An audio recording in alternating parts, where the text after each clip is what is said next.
내가 주를 의뢰합니다.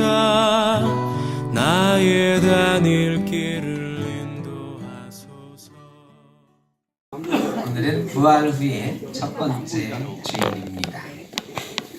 부활하신 예수님께서 제자들에게 세 번째로 나타나셨다 그랬습니다.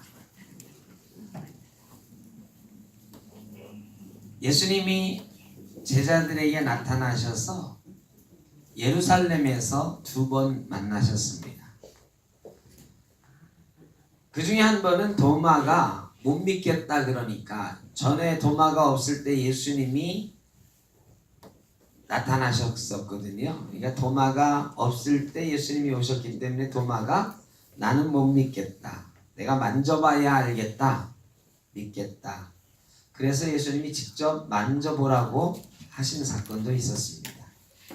그리고 나서 예수님께서 제자들에게 갈릴리에 가 있으면 내가 따라가서 만날 것이다 라고 갈릴리로 가라고 말씀을 하셨어요. 그래서 제자들이 갈릴리로 왔습니다. 그리고 그 갈릴리에서 예수님을 세 번째 만나는 사건이 오늘 본문의 말씀입니다. 오늘 본문에 등장하는 제자들은 7명입니다. 베드로와 도마와 나다나엘, 그리고 세베대의 2 아들, 그리고 이름을 알 수 없는 제자 2명 해서 7명입니다. 그런데 성경을 읽다 보면 신약 성경에 대개 예수님의 제자 3명 이렇게 이름을 쓸 때는 베드로, 야고보, 요한 이렇게 했습니다. 베드로, 야고보, 요한이 그냥 알게 모르게 성경에서 예수님의 제자 대표하는 3사람입니다. 대부분 그렇게 기록이 되어 있습니다. 그런데 오늘 본문에는 이상하게도 베드로와 도마와 나다나엘이 있었고 세베대의 2 아들도 있었다 이렇게 기록하고 있습니다. 야고보와 요한의 이름은 없고 나다나엘과 도마의 이름이 기록이 되어 있습니다. 그럼 베드로, 나다나엘, 도마 이 3사람의 공통점은 뭘까요? 왜 이 3사람의 이름을 기록했을까요? 베드로는 마태복음 16장 16절에서 주는 그리스도시여 살아계신 하나님의 아들이시라 라고 고백을 합니다. 도마는 전에 예수님을 만났을 때에 나를 만져봐라 하고 예수님을 만져본 후에 나의 하나님 나의 주라고 고백을 합니다.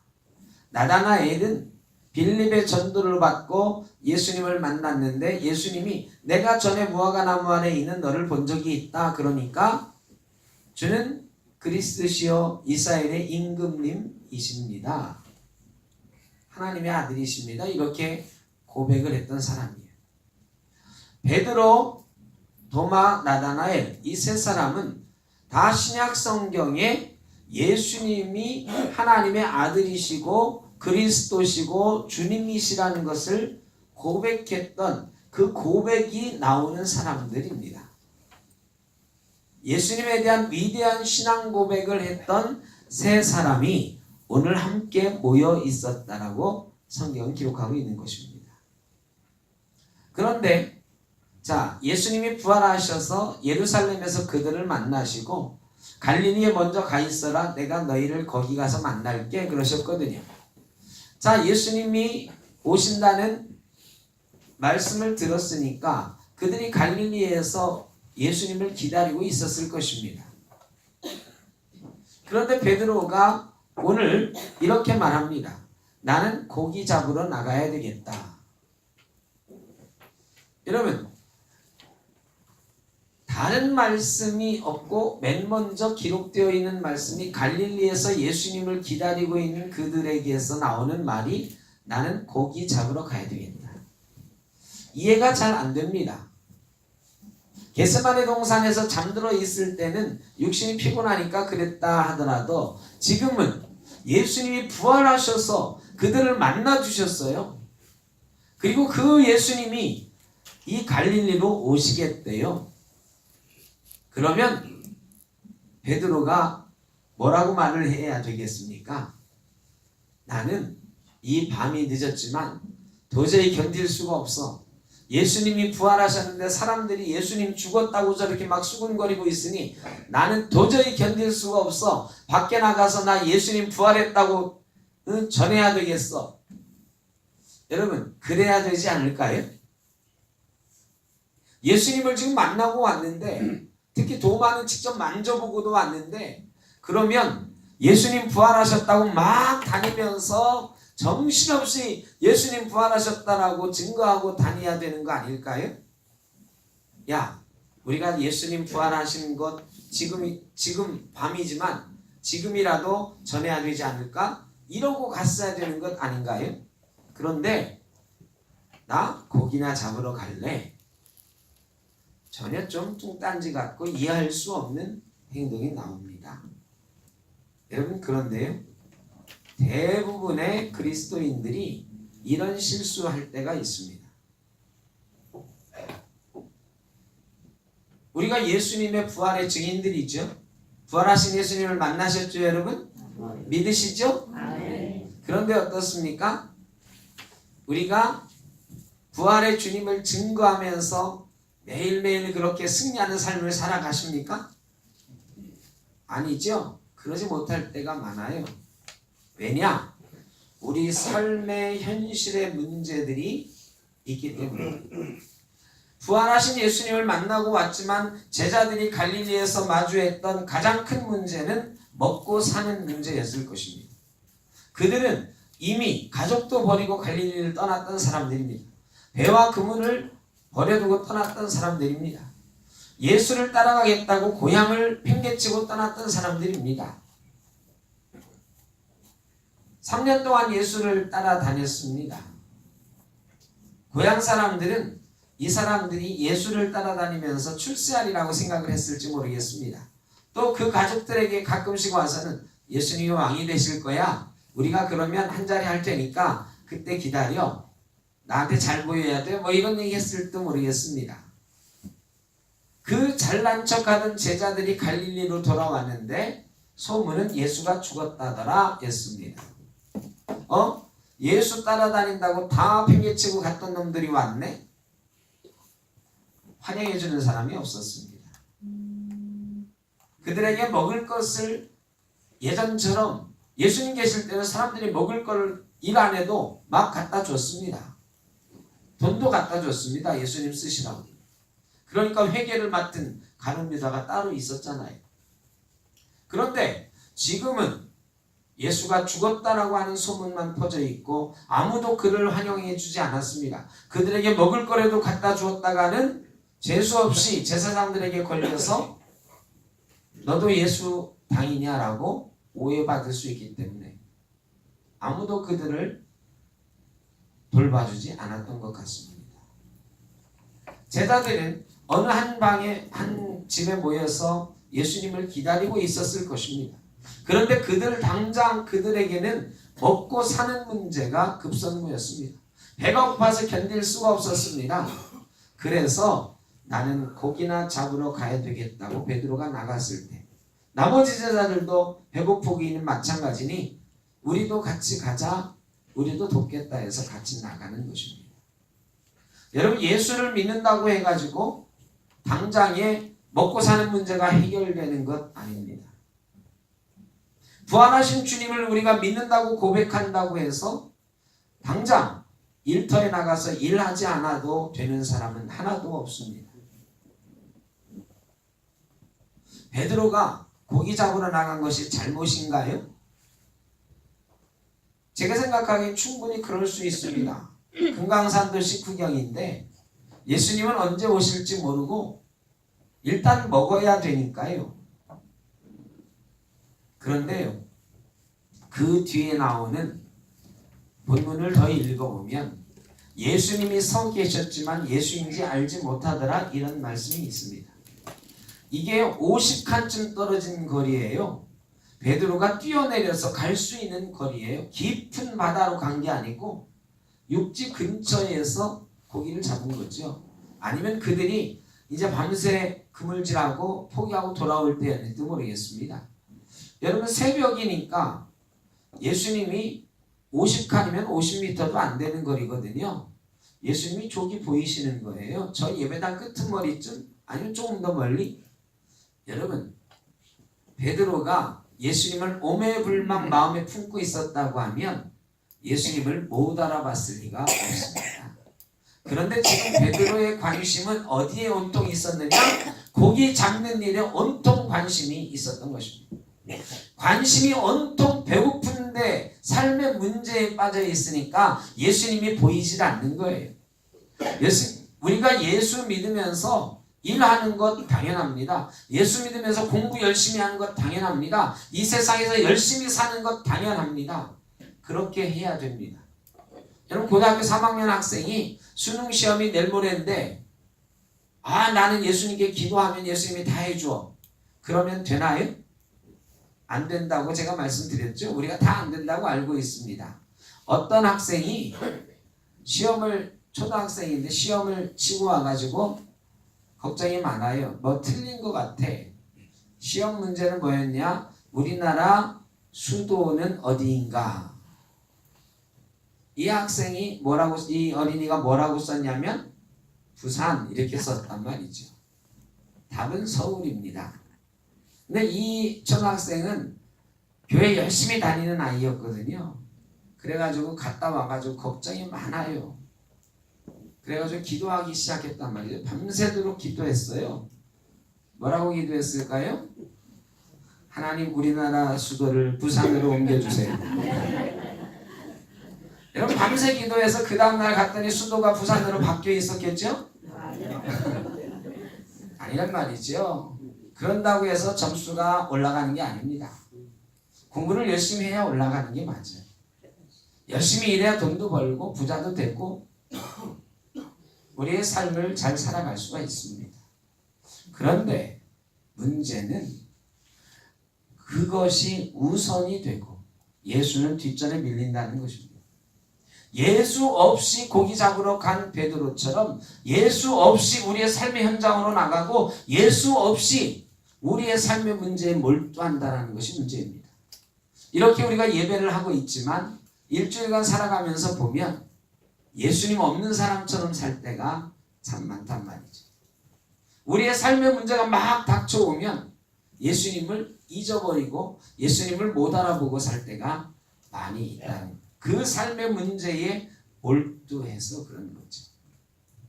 베드로가 고기 잡는 전문가였습니다.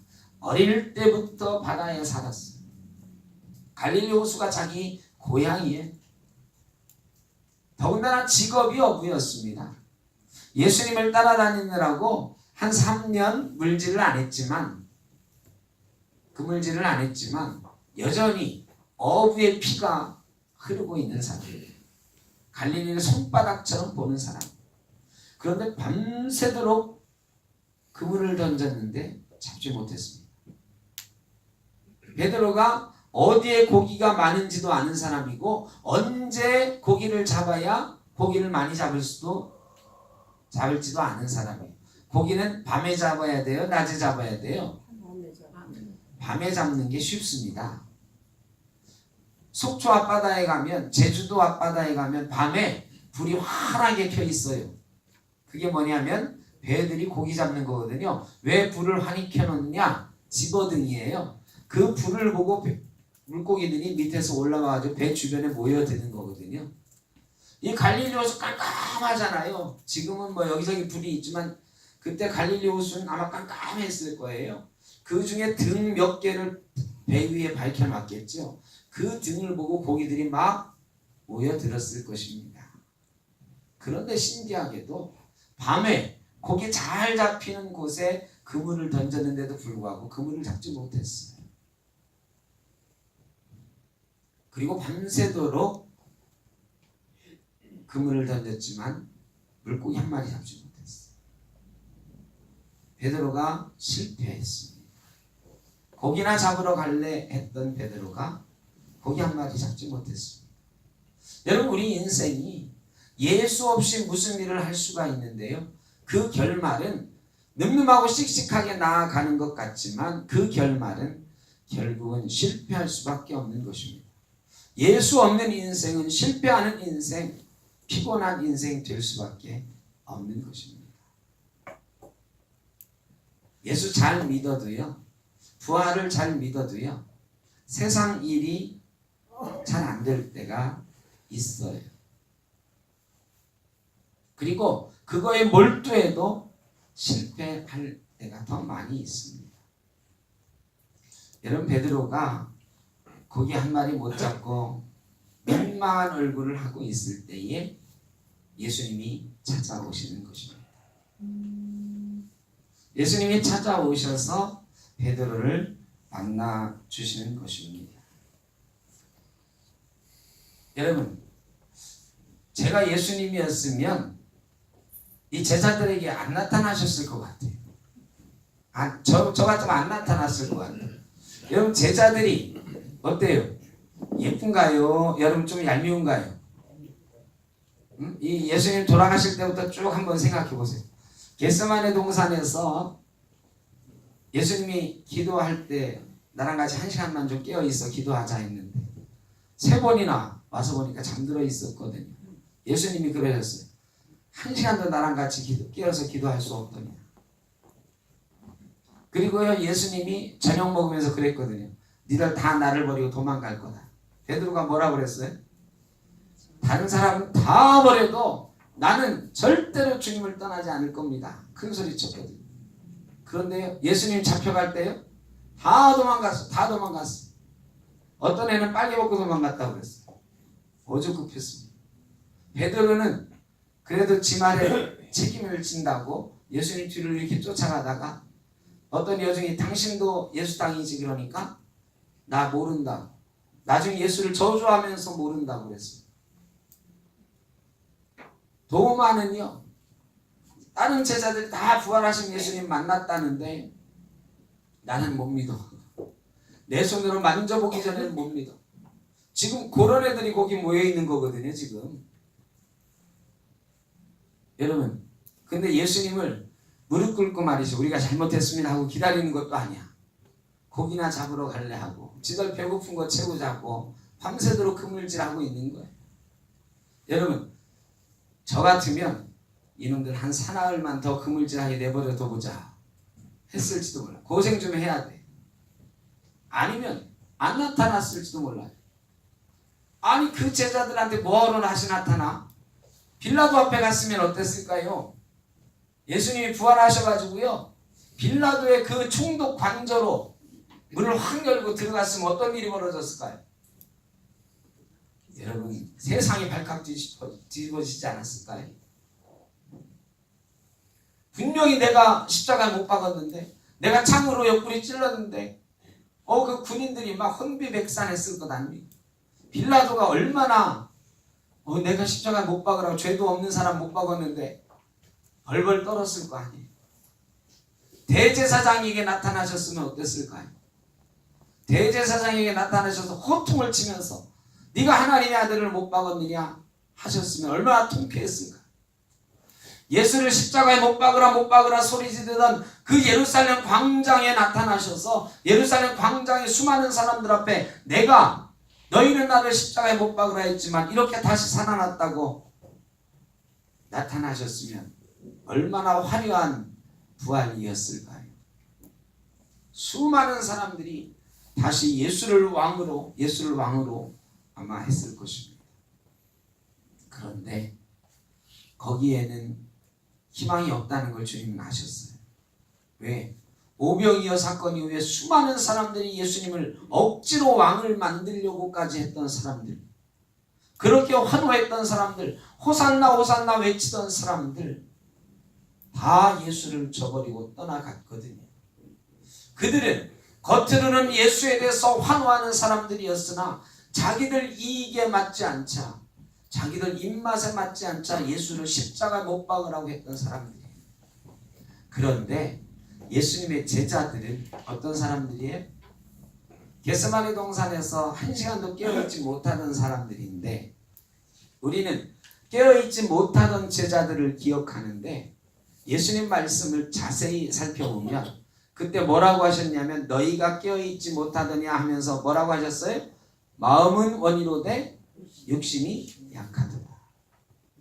여러분, 이 말씀이 칭찬일까요? 꾸중일까요? 마음은 원이로되 육신이 약하도다. 이게 칭찬하는 거예요? 꾸중하는 거예요? 우리는 여태까지 꾸중하는 것만 생각을 했거든요. 근데 저는 불쌍히 여기시는 연민의 마음이 거기에 있다 싶어요. 왜? 마음은 원이로되. 제자들이요, 예수님 지금 시간이 몇 시인데 우리하고 기도하자고 하는 거예요. 가려고 혼자 가지. 이런 게 아니거든요. 야, 우리 주님이 뭐 고민이 많으시구나. 우리 주님이 잡혀가신다는데, 돌아가신다는데, 그래 우리도 기도해야지. 주님, 우리도 산에 같이 가겠습니다. 같이 가가지고요, 기도하려고 하는데 너무 피곤한 거예요. 그래서 잠이 드는 거예요. 여러분, 이 예배 시간에 졸고 싶은 사람이 어디 있어 계시죠? 졸고 싶은 사람 하나도 없는데 지금도 졸고 있는 분이 있잖아요. 왜? 마음은 원이로되 육신이 약한. 여러분, 제자들 마음은 원이로되 육신이 약한 거예요. 마음에는 예수님과 함께 기도하려는 마음이 있었다. 베드로가 예수님 부인하고 싶었겠어요? 아니요. 정말로 예수님 따라가고 싶었겠지. 그래서 따라가는 척이라도 했잖아요. 그런데 닭 울기 전에 3번 부인하고 어떻게 했어요? 닭 울음소리를 듣고 나가서 통곡했다. 제자들은 말이죠, 마음속 한 구석이 예수님이 깊이 들어있는 사람. 근데 육신이 약하기 때문에 자꾸 실수하는 사람들일 뿐이에요. 지금도 예수님 잘못했습니다 하고 무릎 꿇고 손 들고 기다려야 되는데 그게 아니고 처음에는 그렇게 했을 거예요. 야, 우리가 예수님 얼굴 어떻게 보지? 왜 갈릴리에서 보자고 하셨을까? 그런데 말이죠, 야, 기다리자 그러는데 하루 종일 먹은 게 없으니까 배가 고픈 거예요. 야, 예수님 언제 오실지 모르는데 일단 뭐라도 먹고 기다리자. 이게 육신이 약한 거거든요. 그 배고픔의 문제 때문에 정신없이 고기 잡다가 예수님이 누군지도 모르고 예수님도 잊어버리고 그렇게 있었던 거거든요. 그런 예수님, 그런 제자들 앞에 예수님이 찾아오십니다. 여러분, 우리가 실패할 수도 있습니다. 저와 여러분이 세상 문제에 푹 빠져가지고 예수님을 잊어버릴 수도 있어요.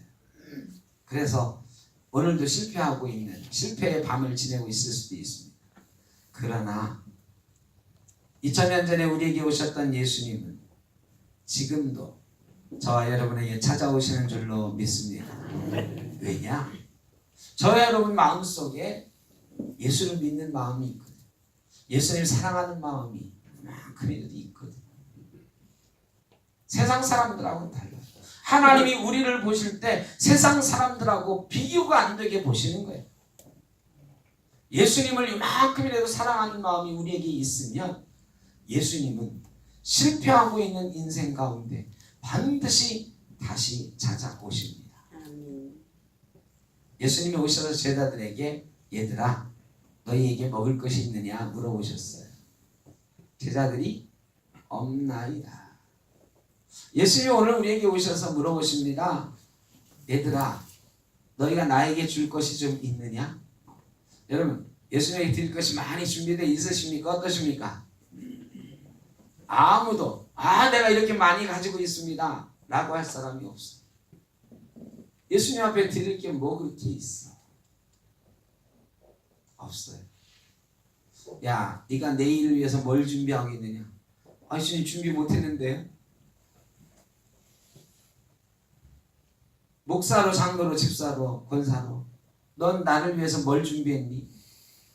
죄송합니다. 제가 준비한 게 별로 없는데. 없나이다 대답하는 제자들, 예수님이 꾸중하지 않으셨어요. 야, 이놈들아, 내가 온다고 했으면 미리미리 고기를 잡아가지고 떡도 좀 어디서 구해다가 나 먹을 거를 좀 준비해놔야지. 이러지 않으셨습니다. 예수님이 생선과 고기를 구워놓고 와서 먹으라 하셨어요. 예수를 까마득하게 잊어버리고 예수님인지 알아보지도 못하고 그저 자기들 배 채우려고 정신없이 그물 지나다가 예수님 오셔서 뭐 먹을 게 있느냐 아니 없나이다 했던 이 제자들에게 예수님이 하나도 책망하지 않으시고 오히려 제자들을 위해서 불을 피우시고 그 위에 생선과 떡을 굽고 계시는 것입니다. 그 예수님께서 저희에게 오늘도 오셔서 은혜로 우리를 먹여주시는 줄로 믿습니다. 그리고 예수님이 배 오른편에 그물을 던지라. 여러분 천근만근 아시죠? 베드로가 지금 천근만근 먹지도 못했지. 밤새도록 그물을 던졌지. 이제 날이 샜어요. 이제 돌아가려고 하는 중이에요. 여러분 일 다 마치고 돌아가려고 하는데 야 저것 좀 하고 가 그러면 정말 꼴보기 싫죠. 힘들어 죽겠네. 더군다나 일이 잘 안 풀려가지고 몸도 마음도 확 지쳐있는데 뭐 일 시키면 때려치고 싶잖아요. 그런데 베드로가 생각하기에 자기가 밤새도록 그물을 잡았어요. 자기가 전문가야. 그물을 밤새도록 던졌는데도 고기가 안 잡혔어. 이 말은 고기가 있다 없다? 오늘은 고기가 없다. 저쪽에 다 도망갔거나 숨어버렸다. 베드로가 한마디 할 수도 있었을 거예요. 여보시오, 누군지는 모르지만 내가 이 바다에서 태어나서 이 바다 어부로 뼈가 굵은 사람이다. 내가 밤새도록 그물을 던져봤고 지금 고기 한 마리도 없어. 지금 피곤해 죽겠는데 먼 그물을 또 던져보래. 이 오른편에 수도 없이 던졌어 이 사람아. 이러고 싶지 않았을까요? 그런데 베드로는요 무슨 마음인지 몰라. 아무 생각 없이 순종했어. 그물을 던졌더니 그물이 가득가득 큰 고기가 잡혔어. 나중에 보면 153마리가 잡혔다. 여러분 153마리면 어마어마한 양이에요. 요즘 뭐 TV나 이런 데서 물고기 고기 잡는 거 이런 거 보면 100마리 우습지요. 막 몇천 마리씩 한꺼번에 잡는데 근데 그거는 다 기계로 끌어올리고 그물을요 어떤 배는 10kg씩 그물을 쳐놨다가 그걸 끌어올리는 거거든요. 그러니까 몇천 마리 잡혀요. 그런데요 베드로는 그물을 던졌다 그랬어요. 이 말은 이 그물이 뭐예요? 투망. 장로님 투망질 좀 해보셨어요? 시골에 살았던 분들 투망 좀 쳐보셨죠? 이 투망 이게 잘 안 펴져요. 이게 모았다가 쫙 하면 잘 피는 사람은요 쫙 퍼져나가는데 잘 퍼져나가 봐야 10m예요. 이 투망질 해가지고 고기 몇 마리 잡아요? 10마리 잡으면 많이 잡는 거예요. 투망질로 잡는 거예요. 갈릴리 호수에 고기가 아무리 많아도요 153마리 베드로 역사상 베드로가 고기 잡은 역사상 그런 물고기를 한 번에 본 적이 없었을 것입니다. 갈릴리에 사는 그 어떤 사람도 그런 고기를 본 적이 없었을 거예요. 일생일대의 신기록 대박 친 거지. 그물을 끌어올릴 수가 없을 정도로 나중에 작은 배를 가가지고 작은 배에서 나눠서 이렇게 끌고 오잖아요. 여러분 오른편에 던지라 우리 주님이 말씀하십니다. 하나님께서 우리에게 명령하실 때에 아무 생각 없이 순종하는 사람이 대박나는 줄로 믿습니다. 지금 볼펜 들고 있는 분들 계시죠? 예전에는 이 볼펜이 우리나라에 딱 한 종류밖에 없었어요. 모나미. 지금도 혹시 모나미 가지고 계신가요? 네. 모나미 볼펜 153 볼펜이에요. 모나미 153. 이 153 볼펜이 1963년 5월 1일에 송삼석이라고 하는 분이 만드신 거예요. 이 송삼석 씨는 사업을 이것저것 해봤는데 계속 안 돼요. 그래가지고 기도원에 올라갔습니다. 뭐가 좀 안 되는가? 왜 안 되는가? 하나님하고 내가 씨름 한번 해봐야지. 기도원에 올라가서 열심히 나무 뿌리 뽑으면서 기도하는데 하나님이 깨달음을 주십니다. 네가 죄가 많다. 그래서 생각해보니 세 가지 죄가 있는. 첫 번째 죄가 뭐냐? 사업 바쁘다는 핑계로 주일 빼먹은 적이 한두 번이 아니야. 주일을 빼먹은 죄. 사업이 어렵다는 이유로 야 이번 달에는 내 사업이 적자인데 내가 세금 내야 될 돈이 지금 당장 급한데 하면서 11조 빼먹은 것도 한두 번이 아니야. 11조 빼먹은 죄. 내가 예수 잘 믿는다고 하면서 기도하기를 게을리했어. 기도를 안 했어. 새벽 기도 한번 나가본 적이 없어요. 기도 안 한 죄. 이 세 가지 죄가 막 떠오르고 하나님이 깨우쳐 주시는 거예요. 거기서 하나님 앞에 무릎 꿇고 약속합니다. 하나님 내가 이제부터는 철저하게 주일 예배 드리겠습니다. 철저하게 11조 하겠습니다. 철저하게 기도 생활 하겠습니다. 하나님을 의지해서 살겠습니다. 나에게 하나님의 일할 수 있는 복을 주십시오. 그리고 나서 그렇게 다짐하고 산을 내려왔어요. 일본에 갔는데요. 사업 아이템을 찾기 위해서 일본에 갔는데 일본 사람들이 다 이 펜을 들고 쓰는데 처음 보는 볼펜이라는 걸 들고 있는 거예요. 다. 이 만년필이라든지 펜이라든지 이런 걸로 주로 하는데 볼펜을 가지고 우리나라 볼펜 없을 때니까. 그래서 야 저거 정말 괜찮다. 나 저거 한번 만들어 봐야지 하고서 연구를 거듭해서 1963년 5월 1일 날 이 모나미 볼펜을 출시를 한 거예요. 출시하면서 하나님 앞에 선언을 합니다. 선포를 합니다. 비전을 하나님 이 볼펜이 50억짜로 팔리게 해주십시오. 50억짜리. 2013년 5월 1일 창립 50주년 됐을 때 이 모나미 볼펜은 36억짜리가 팔렸었어요. 36억짜리. 그 뒤로도 지금까지 계속 잘 팔리고 있어요. 중간에 어려움도 있었지만 다시 명품 브랜드 볼펜 하나에 막 2만 원짜리 이렇게 만들고 있는 날개 돋친 듯이 막 팔리잖아요. 그래서 터키나 동국권 이쪽에서는 최고 가는 브랜드로 지금도 세계를 누비고 있어요. 여러분 153마리 그물에 잡힌 물고기 또 송삼석 회장의 153 볼펜 우리에게 주는 교훈이 하나 있습니다. 누가 그런 복을 받느냐? 예수 믿는 사람이 다 그런 복을 받는 게 예수 없이 그물질 할 때는 안 되더라. 근데 예수님 오셔서 말도 안 되는 명령을 하셨는데 순종했더니 153마리 대박이 나더라. 여러분 순종하는 자에게 복이 있는 줄로 믿습니다. 주님 힘들어 죽겠는데 그게 뭔 명령입니까? 주님 내 코가 석잔데요. 이러는 사람은 절대 대박 못 쳐요. 대박이 안 나. 주님 내가 지금 사업하느라고 바빠가지고요. 주님 일 할 시간이 없어요. 주님 내가 중요한 시험 앞두고 있어가지고요. 주님 예배드릴 시간이 없어요.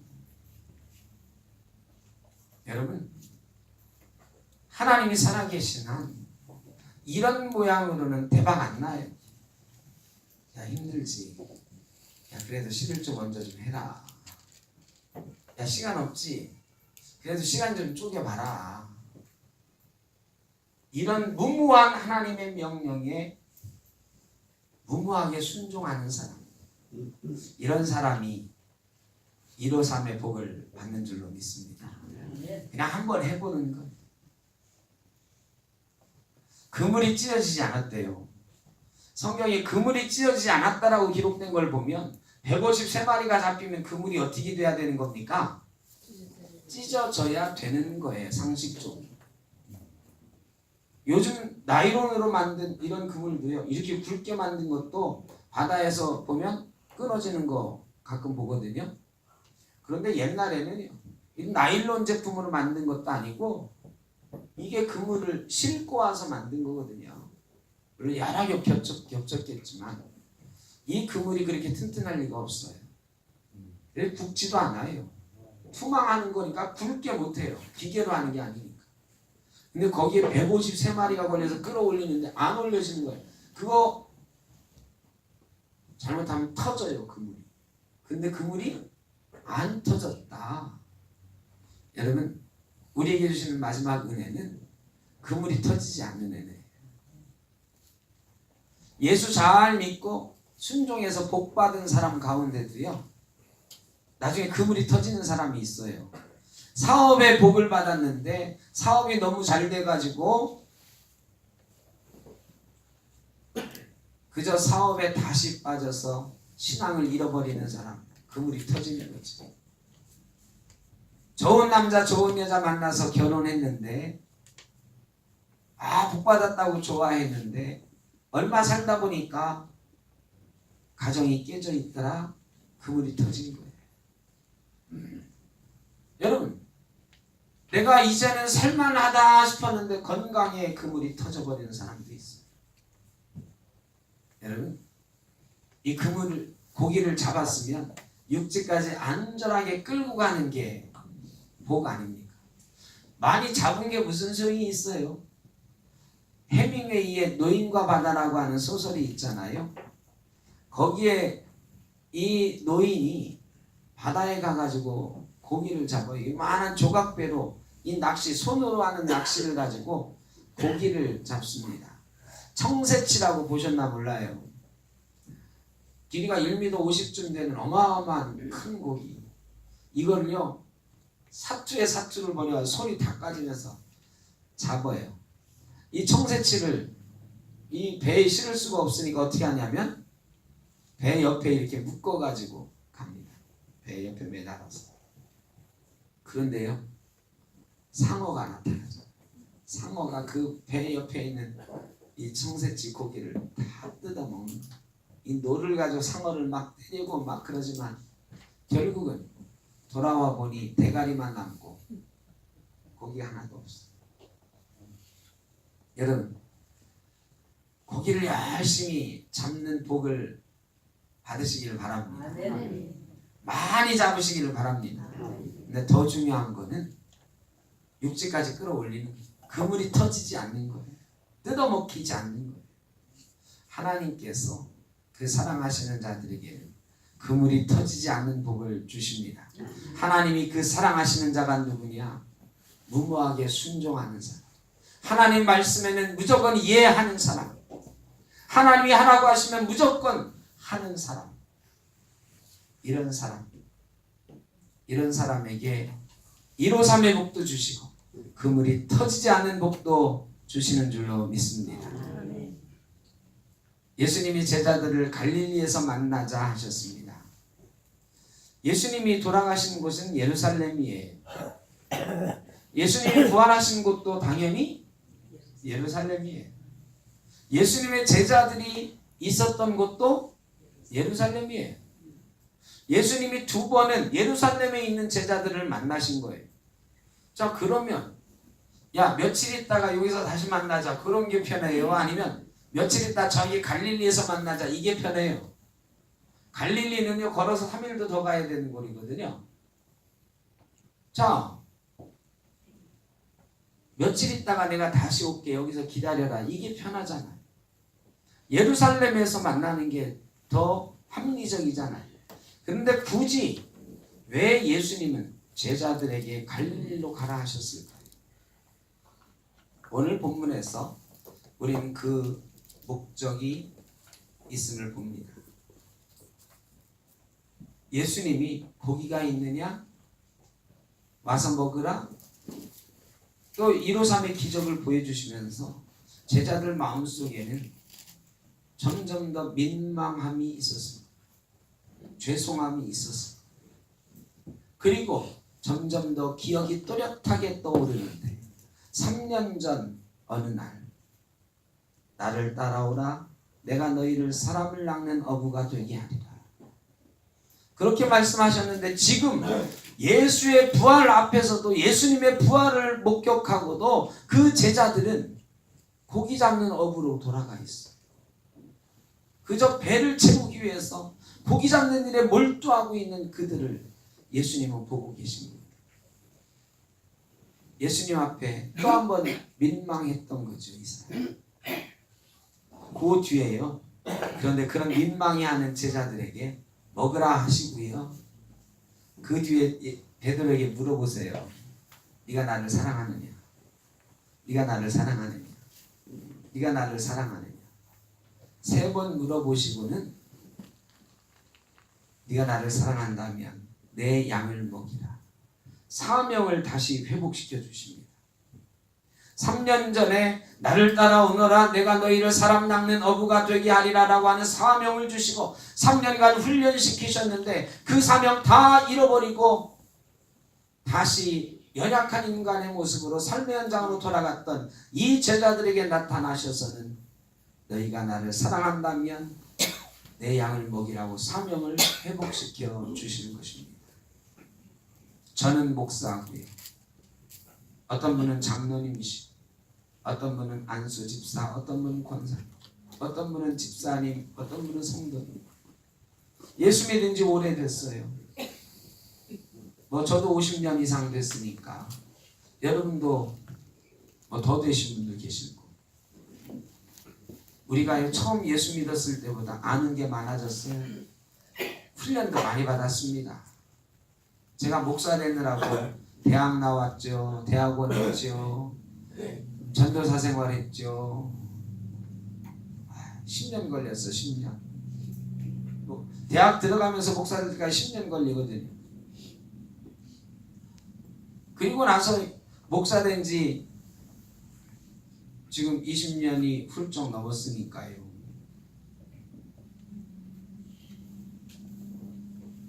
20년이 뭐야? 목회한 지는 30년이 됐단 말이에요. 그러니 연륜이 붙었어요. 웬만한 설교는 막 어디 놀러 갔다가 설교하라고 하면 금방금방 할 수 있게 됐어요. 여러분은 어떠십니까? 여러분도 비슷하시죠? 우리 장로님들, 권사님들, 집사님들 옛날엔 기도하라고 하면 벌벌 떨었는데 요즘은 아무데나 기도시켜도 잘하시고 교회도 잘 알고요. 성경 말씀도 많이 알아요. 예수님이요 3년간 제자들을 훈련시키셨던 것처럼 저도 여러분도 훈련을 많이 받은 것 같아요. 그런데 여러분 이 예수 믿은 세월이 오래됐으면 더 잘 예수 믿어야 되고 더 사명에 충실해야 되고 더 순종해야 되고 더 많은 것으로 주님 앞에 충성할 수 있어야 되는데 우리의 모습은 어떻게 되었느냐? 예수님이 처음 부르셨을 때 제자들은 모든 것을 버려두고 예수님을 따라갔던 제자들인데 지금은 마음은 원이로되 육신은 연약한 사람이 돼서 실패한 인생이 되어가고 있었잖아요. 우리도 우리를 살펴보면 그렇게 되고 있는 경우가 많잖아요. 내가 예수 처음 믿었을 때는 이러지 않았는데 내가 신학교 처음 갔을 때는 이러지 않았는데 내가 처음 세례받을 때는 처음 집사 될 때는 이러지 않았는데 이런 생각 들 때 가끔 있잖아요. 그런 우리에게 우리 주님이 다시 찾아오십니다. 갈릴리에서 만나자. 너 맨 처음 나를 만났던 곳에서 다시 만나자. 그리고 다시 시작하자. 그러면서 내 양을 먹이라고 우리의 사명을 회복시켜 주시는 줄로 믿습니다. 연약한 우리를 일으켜 세우시고 이 땅에서 누려야 되는 복도 주시고 우리의 사명을 회복시키셔서 하나님 나라 위하여 사용하시려고 우리 주님 찾아오십니다. 그 주님 만남으로 부활의 기쁨과 부활의 이 생동감이 저와 여러분의 삶 가운데 넘쳐나시기를 주의 이름으로 축원합니다. 기도하겠습니다. 사랑의 아버지 하나님, 부활하신 주님 만나게 하옵소서. 마음은 원이로되 육신이 연약한 가운데 살아가는 저희를 불쌍히 여기시고 제자들에게 찾아가셨던 주님 우리에게 찾아와 주시고 우리의 삶을 회복시키시고 153의 복도 주시고 그물이 터지지 않는 복도 주시고 우리의 사명이 회복되는 갈릴리에서 주님 만나는 놀라운 복도 허락하여 주옵소서. 예수님의 이름으로 기도하옵나이다.